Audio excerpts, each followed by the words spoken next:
তিনিচুকীয়াত 28 ডিসেম্বৰত হেবেদা প্ৰাথমিক বিদ্যালয়ৰ মহাৰাজত জয়ন্তীৰ সাংস্কৃতিক অনুষ্ঠান চাই উভতি অহাৰ পিছত তিনিচুকীয়াৰ মহাকালী গ্ৰান্ট নামৰ 23 বছৰীয়া যুৱকজনৰ মৃতদেহ হেবেদা গাঁৱৰ সমীপৰ অইল ইণ্ডিয়া লিমিটেডৰ এটা তৈলখাদত উদ্ধাৰ হৈছিল।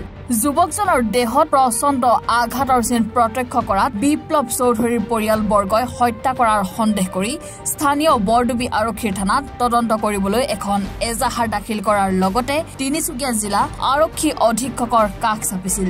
আজি 3 দিন উকলি যোৱাৰ পাছতো বৰডুবি আৰক্ষী বা তিনিচুকীয়া জিলা প্ৰশাসনে কোনো ধৰণৰ ব্যৱস্থা গ্ৰহণ নকৰাত স্থানীয় ৰাইজৰ লগতে স্থানীয় দল সংগঠন সদৌ অসম ছাত্ৰ সন্থা অসম জাতীয়তাবাদী যুৱ ছাত্ৰ পৰিষদ অসম চাহ জনগোষ্ঠী জাতীয় মহাসভা তিনিচুকীয়া জিলা সমিতি অসম চাহ জনজাতি ছাত্ৰ সন্থা সদৌ অসম গোৰ্খা ছাত্ৰ সন্থা আদি কেইবাটাও স্থানীয় দল সংগঠনে যৌথভাৱে বিপ্লৱ চৌধুৰীৰ অমানসিক হত্যাৰ ন্যায় বিচাৰি তিনিচুকীয়া জিলা প্ৰশাসনৰ বিৰুদ্ধে তিনিচুকীয়া জিলাৰ বাহাদুৰ চাৰিআলিত ৰাজপথ অৱৰোধ কাৰ্যসূচী গ্ৰহণ কৰিছে। পথ অৱৰোধৰ ফলত তিনিচুকীয়া দুলীয়াজান সংযোগী মুখ্য পথটো বন্ধ হৈ পৰাত যান বাহনসমূহ আবদ্ধ হৈ পৰা পৰিলক্ষিত হয়।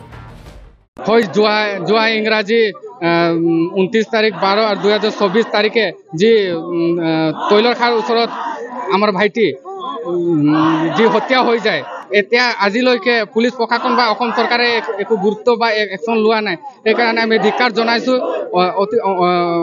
আজি ইমান সোনকালে কি কয় তাক এৰেষ্ট কৰি উচিত ব্যৱস্থা লওক, নহ'লে আগন্তুক দিনত আমি দল সংগঠন চবে মিলি পিনে আমি জংগী আন্দোলন কৰিবলৈ তিনিচুকীয়া আঞ্চলিক জংগী আন্দোলন কৰিবলৈ আমি বাধ্য হ'ম। প্ৰশাসনক আমি জনাই আমাৰ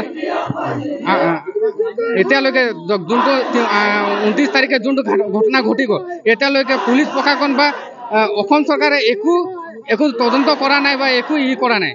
তো সেইকাৰণে আমি গোৰ্খা ছাত্ৰ তিনিচুকীয়া আঞ্চলিক সমিতি হৈ আমি এটাই ক'ব বিচাৰোঁ যে অতি সোনকালে এইটো তাক কৰিত্য কৰি পিনে উচিত ব্যৱস্থা লওক বা ফাঁচি দাবী কৰক, নহ'লে কিন্তু আগন্তুক দিনক আমি চবে ডিচেম্বৰ তাৰিখে হেবেদা প্ৰাথমিক বিদ্যালয়ত যি মহাৰাজৰ জয়ন্তী আছিল আৰু এই মহাৰাজৰ জয়ন্তীত বিপ্লৱ চৌধুৰীয়ে সাংস্কৃতিক অনুষ্ঠান উপভোগ কৰিবৰ কাৰণে গৈছিল আৰু তাতেই কিছুমান তাৰ স্থানীয় যুৱকে বিপ্লৱক এনেধৰণে হত্যা কৰি পৰিকল্পিতভাৱে হত্যা কৰিলে, যাৰ কাৰণে তেওঁ অনুষ্ঠান চাবলৈ যোৱাৰ পিছত তেওঁৰ কিন্তু সুশৰীৰে ঘৰলৈ ঘূৰি আহিব নোৱাৰিলে। তাৰ কেৱল তেওঁৰ শৰীৰটোহে নিথৰ শৰীৰটোহে আচলতে ঘৰলৈ ঘূৰি আহিল। গতিকে পুলিচ প্ৰশাসনে আজি এসপ্তাহ যোৱাৰ পিছতো তেওঁৰ হত্যাকাৰী আজিলৈকে কৰায়ত্ব কৰিব নোৱাৰাটো অতিকৈ দুৰ্ভাগ্যজনক কথা। আমি আজি স্থানীয় ৰাইজ আৰু দল সংগঠনৰ সহযোগত ইয়াত আমি দুঘণ্টীয়া পথ অৱৰোধ কাৰ্যসূচী লৈছোঁ। আমি এটাই কথা ক'ব বিচাৰিছোঁ, পুলিচ প্ৰশাসনে যাতে এই দুখীসকলক অতি সোনকালে কৰায়ত্ব কৰি উচিত শাস্তি প্ৰদান কৰক। আৰু আমি এটা কথা ক'ব বিচাৰোঁ, আমাৰ এগৰাকী স্থানীয় বিধায়ক আছে, যিগৰাকী বিধায়কে কাৰোবাৰ বিয়া, শান্তি বিয়া, তুলনি বিয়া হ'লেও তেওঁ খাবলৈ যায়, সকাম হ'লেও খাবলৈ যায়। কিন্তু আজি এই স্থানীয় তেওঁৰ সমষ্টিৰে এজন যুৱকক এনেকৈ নিঃসংগভাৱে হত্যা কৰা হ'ল।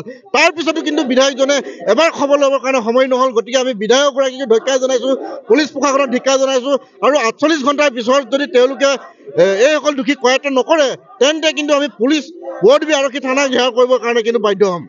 মোক ন্যায় লাগে। পৰি থকাত পাইছিলোঁ, পৰি থকাৰ পিছত মই উঠাই নি মেডিকেলত ভৰালোঁ। ভৰাই পেলাই পিছত কৈছে, অলপ দেৰি পিছত কৈছে নাই মানুহজন। মই 4 দিন উকলি গ'ল, সহায় উপযোগ নাই পোৱা। তিনিচুকীয়াৰ পৰা সন্তোষ ফুকনৰ ৰিপৰ্ট, এনি ভাৰত 24।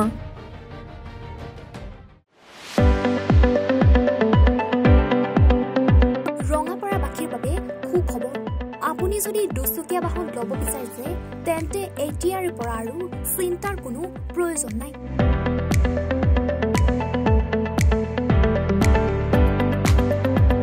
আপুনিও আহিব পাৰে DBP এছ'চিয়েটৰ বাজাজ টু হুইলাৰ ডিলাৰ।